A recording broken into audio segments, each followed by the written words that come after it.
नमस्कार साथियों, Naira education institute में आपका हार्दिक स्वागत है। मैं प्रोफेसर महेंद्र सर आज आप लोगों को शिक्षण व्यूह रचना को लेकर के आपके समक्ष आया हूँ। मुझे आशा और विश्वास है कि आप सभी लोगों को ये शिक्षण व्यूह रचना एक टीचर के लिए, एक प्रशिक्षु के लिए कितना महत्वपूर्ण उसके टीचिंग में होता है, आप इसके विषय में अच्छी तरह से जानकारी कर सकते हैं। तो साथियों, इस पे मैंने कुछ लिखा भी है, इसकी भी चर्चा करूंगा आज। इसमें आप शिक्षण व्यूह रचना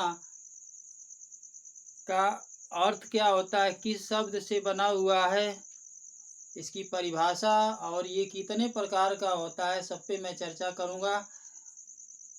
लेकिन उससे पहले मैं चाहूँगा कि जितने भी साथी पहली बार मेरे वीडियो को देख रहे हैं, प्लीज़ लाइक व सब्सक्राइब कर दें, साथ में बेल आइकन दबाना न भूलें और वीडियो में अंत तक जो है बने रहें। वीडियो के अंत में एक छोटा सा कमेंट ज़रूर लिखें कि आपको वीडियो कैसा लगा, क्योंकि आप जानते हैं कि वीडियो बनाने के लिए कितना जो है मेहनत करना पड़ता है, तब आपके यहाँ तक हमारी आवाज़ पहुँचती है और आपको ज्ञान का लाभ मिलता है। तो साथियों, ज़्यादा देर न करते हुए सीधे हम शिक्षण व्यूह रचना की तरफ चलते हैं। शिक्षण व्यूह रचना यह साथियों दो शब्द से मिलकर के बना है। ये टीचिंग स्ट्रेटेजी जो है, शिक्षण व्यूह रचना, ये जो है दो शब्दों से मिलकर के बना है। ये दो शब्दों से मिलकर के बना है। ये दो शब्द कौन है? एक है शिक्षण और दूसरा है व्यूह रचना। व्यूह रचना साथियों, शिक्षण व्यूह रचना दो शब्दों से मिलकर के बना है। टीचिंग स्ट्रेटेजी, तो टीचिंग स्ट्रेटेजी ये दो शब्द हैं और इसमें जो है इसके विषय में आप जानते हैं, टीचिंग है ये और ये है स्ट्रेटेजी। स्ट्रेटेजी साथियों, ये जो है ग्रीक भाषा से बना है। ग्रीक भाषा का शब्द,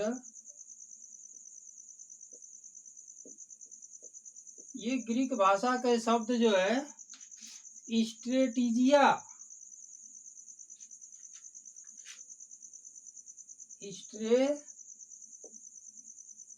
स्ट्रेटेजिया से बना है। ये शब्द है स्ट्रेटेजिया से साथियों ये बना है, जिसका अर्थ होता है किसी भी कार्य को, किसी भी लक्ष्य की प्राप्ति होते अपनाई जाने वाली जो विशिष्ट कार्य पद्धति है या योजना है, उसी को स्ट्रेटेजिया कहते हैं। तो साथियों, कि किसी भी कार्य पद्धति, किसी भी उद्देश्य की पूर्ति के लिए जो विशिष्ट कार्यशैली होती है, उसी को हम क्या कहते हैं? स्ट्रेटेजिया कहते हैं। साथियों, इसकी कुछ परिभाषाएं हैं। हम दूसरे शब्दों में कह सकते हैं कि ऐसी व्यूह रचनाएं जिसमें जो है कि शिक्षक के द्वारा शिक्षण के निर्धारित उद्देश्य की पूर्ति हेतु कार्य किया जाता है। शिक्षण व्यूह रचनाएं साथियों, मैं अपनी बात बता रहा हूं कि शिक्षण व्यूह रचना, व्यूह क्या होता है? चक्रव्यूह का नाम सुने हैं? अभिमन्यु, महाभारत में अभिमन्यु का नाम सुने हैं? जिनके लिए चक्रव्यूह बनाया गया था। तो साथियों, व्यूह रचना एक नीति होती है, इसको शिक्षण नीतियां के नाम से भी जाना जा सकता है। प्लानिंग होती है और उस प्लानिंग के हिसाब से अगर किसी कार्य को किया जाए तो वह कार्य जो है सही दिशा में उसका परिणाम मिल सकता है। लेकिन प्लानिंग के साथ, नीति के साथ किया जाए तो साथियों, शिक्षण विधियां, ये शिक्षण व्यूह रचना एक ऐसी शिक्षण नीति होती है जिसके अंतर्गत उद्देश्य की प्राप्ति हो, एक निश्चित उद्देश्य की प्राप्ति के लिए वह शिक्षण के द्वारा जो है एक अध्यापक के उद्देश्य की पूर्ति हेतु प्रयोग किया जाता है। साथियों, कुछ इसके बातें मैंने लिखा है, जैसे ऐसी नीतियां जिसे शिक्षक द्वारा अपने शिक्षण में निर्धारित उद्देश्य की पूर्ति होती प्रयुक्त किया जाता है, इसे क्या कहा जाता है? तो साथियों, इसे ही जो है शिक्षण व्यूह रचना कहा जाता है। शिक्षण व्यूह रचना इसे ही कहा जाता है कि ऐसी नीतियां जिसे शिक्षक द्वारा अपने शिक्षण में निर्धारित उद्देश्य की पूर्ति हेतु प्रयुक्त किया जाता है। अगला है व्यूह रचना शिक्षण की व्यापक विधियां। ये कथन किसके द्वारा कहा गया है भाई? व्यूह रचना शिक्षण की व्यापक विधियां, ये कथन साथियों किसके द्वारा कहा गया है? तो ये कथन साथियों डेविस के द्वारा कहा गया है। Davis, according to Davis. Next है शिक्षण नीतियां वे योजनाएं होती हैं जिसमें शिक्षण के उद्देश्यों, छात्रों के व्यवहार परिवर्तन, पाठ्य वस्तु, कार्य विश्लेषण, अधिगम अनुभव तथा छात्रों की पृष्ठभूमि आदि को विशेष महत्व दिया जाता है। शिक्षण व्यूह रचना में बताया गया कि शिक्षण नीतियां वे योजनाएं होती हैं जिसमें शिक्षण के उद्देश्यों, छात्रों के व्यवहार परिवर्तन, पाठ्य वस्तु, कार्य विश्लेषण, अधिगम अनुभव तथा छात्रों की पृष्ठभूमि आदि को विशेष महत्व दिया जाता है। ये कथन किसका है साथियों? ये कथन साथियों स्ट्रेसर का है। स्ट्रेसर महोदय का ये कथन है। इन्होंने बताया है कि शिक्षण नीतियां वे योजनाएं होती है जिसमें शिक्षण के उद्देश्यों, छात्रों के व्यवहार परिवर्तन, पाठ्य वस्तु, कार्य विश्लेषण, अधिगम अनुभव तथा छात्रों की पृष्ठभूमि आदि को विशेष महत्व दिया जाता है। अगला क्वेश्चन है साथियों, शिक्षण व्यूह रचना के विकास के लिए जो क्रियाएं शिक्षक के द्वारा की जाती हैं उसे हम क्या कहते हैं? फिर से सुन लीजिए, शिक्षण व्यूह रचना के विकास के लिए जो क्रियाएं शिक्षकों द्वारा की जाती है उसे हम क्या कहते हैं? तो साथियों, उसे हम शिक्षण प्रविधियां कहते हैं। शिक्षण प्रविधियां,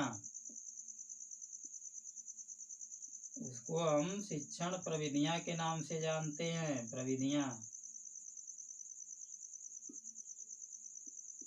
ये साथियों ये शिक्षण प्रविधियां होती हैं। अगला क्वेश्चन, शिक्षण व्यूह रचना को कितने भागों में विभाजित किया गया है?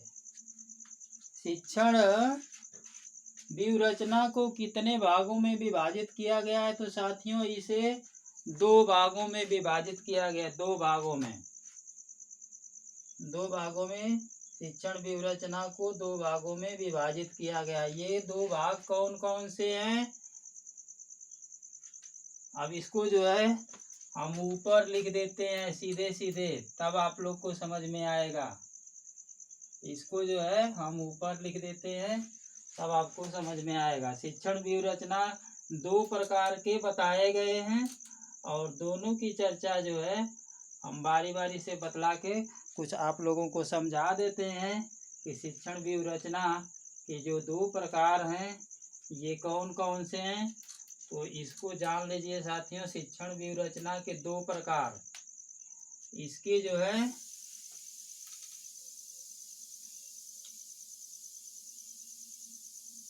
शिक्षण व्यूह रचना के 2 प्रकार कौन कौन से हैं? इसमें पहला है साथियों प्रभुत्ववादी शिक्षण व्यूह रचना। प्रभुत्ववादी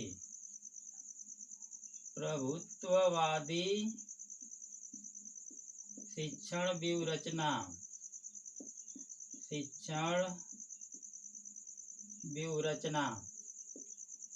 ये प्रभुत्ववादी शिक्षण व्यूहरचना ये क्या होता है, कितने प्रकार का होता है। और दूसरा पॉइंट है, पहला है शिक्षण व्यूहरचना प्रभुत्ववादी, दूसरा है प्रजातांत्रिक। इसका दूसरा पार्ट है प्रजातांत्रिक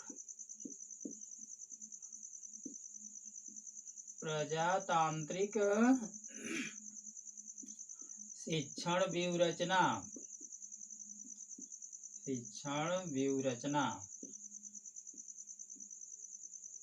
ये साथियों दूसरा पार्ट है। अब इसमें आपका प्रभुत्ववादी शिक्षण व्यूहरचना क्या है, ये कितने प्रकार का होता है, इसके विषय में आपको संक्षिप्त जानकारी मैं देना चाहूँगा। इस प्रभुत्ववादी शिक्षण व्यूहरचना कितने प्रकार का होता है। तो साथियों, प्रभुत्ववादी शिक्षण व्यूहरचना ये 3 प्रकार का है। ये 3 प्रकार का प्रभुत्ववादी शिक्षण व्यूहरचना है। इसका पहला प्रकार है पाठ प्रदर्शन।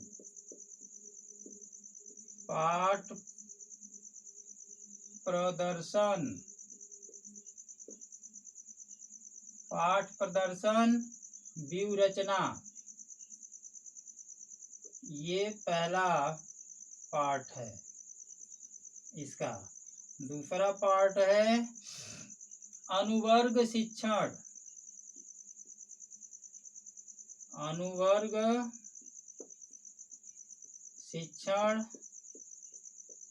व्यूहरचना।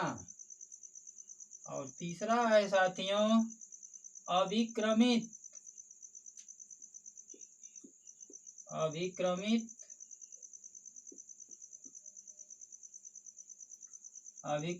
अनुदेशन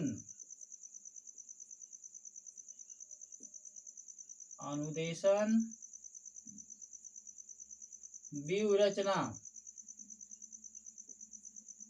ये साथियों है, इसके 3 पार्ट हैं और इसके साथियों 6 पार्ट बताए गए हैं। इसके 6 पार्ट हैं। प्रजातांत्रिक शिक्षण व्यूहरचना के 6 पार्ट बताए गए हैं। इसका पहला पार्ट है प्रश्नोत्तर शिक्षण व्यूहरचना। प्रश्नोत्तर शिक्षण व्यूहरचना, इसका ये पहला पार्ट है। दूसरा पार्ट है अन्वेषण शिक्षण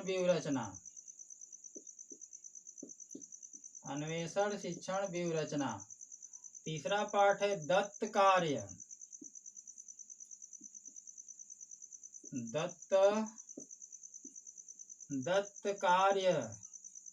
शिक्षण व्यूहरचना। और चौथा पार्ट है साथियों ऐतिहासिक खोज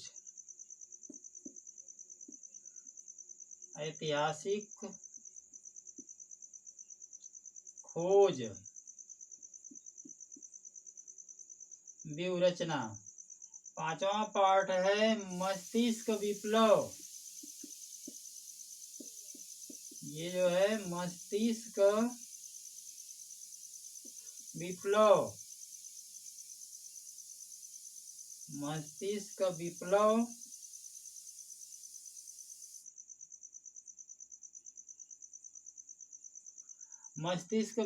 व्यूहरचना।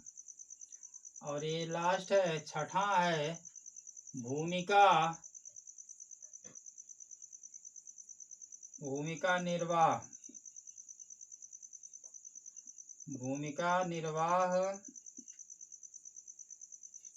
शिक्षण व्यूहरचना। तो साथियों, प्रजातांत्रिक शिक्षण व्यूहरचना और प्रभुत्ववादी शिक्षण व्यूहरचना, ये शिक्षण व्यूहरचना के 2 प्रकार बताए गए हैं, जिसमें प्रभुत्ववादी शिक्षण व्यूहरचना के 3 पार्ट्स हैं।